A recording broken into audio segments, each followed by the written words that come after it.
బాలీవుడ్లో most romantic lover బాయ్గా star actor Ranbir Kapoor గుర్తింపు సంపాదించాడు. కత్రినా కైఫ్, దీపికా పదుకొండలతో ప్రేమాయణం సాగించినా పెళ్లి వరకు ఈ వ్యవహారాన్ని తీసుకురాలేదు. ఆ తర్వాత 2018 నుంచి ఆలియా భట్, రణ్బీర్ కపూర్లు ప్రేమలో ఉన్నారు. వీరి వివాహం 2022 ఏప్రిల్ 14న జరిగింది. ఈ జంటకు 2022 నవంబర్ 6న ఓ బిడ్డ జన్మించింది. ఆమెకు రాహా అని నామకరణం చేశారు. అయితే తాజాగా ఓ ఇంటర్వ్యూలో మాట్లాడిన రణ్బీర్ కపూర్, ఆలియా భట్ తన మొదటి భార్య కాదని సంచలన వ్యాఖ్యలు చేశాడు. ఈ వ్యాఖ్యలు ప్రస్తుతం నెట్టింట వైరల్ అయ్యాయి.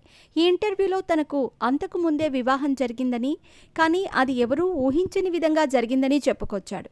తాను ఇండస్ట్రీకి వచ్చిన కొత్తలో పరిచయం ఏర్పడిన ఓ అమ్మాయి గురించి ఈ ఇంటర్వ్యూలో వెల్లడించారు రణ్బీర్.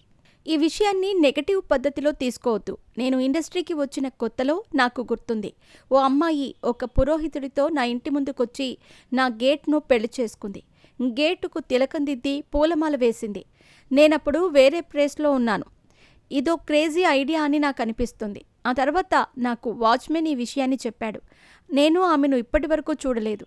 ఆమె నా ఫస్ట్ వైఫ్లా అనిపించింది. త్వరలో ఆమెను చూస్తానేమో అని రణ్బీర్ కపూర్ వెల్లడించారు. ఆ ఆగంతుకురాల్ని రణ్బీర్ ఇప్పటికీ కలవకపోయినా ఆమెనే తన ఫస్ట్ వైఫ్ అని ఫన్నీగా చెబుతున్నాడు. దీంతో ఈ వ్యాఖ్యలు సామాజిక మాధ్యమాల్లో ఇప్పుడు వైరల్గా మారాయి. ఇక రణ్బీర్ కపూర్ యానిమల్ మూవీతో పెద్ద హిట్ కొట్టాడు. టాలీవుడ్ సెన్సేషనల్ డైరెక్టర్ సందీప్ రెడ్డి వంక ఈ చిత్రాన్ని తెరకెక్కించారు. ప్రస్తుతం నితీష్ కుమార్ డైరెక్షన్లో రామాయణం మూవీ చేస్తున్నారు. అంతేకాక బ్రహ్మాస్త్ర 2లోనూ నటిస్తున్నారు.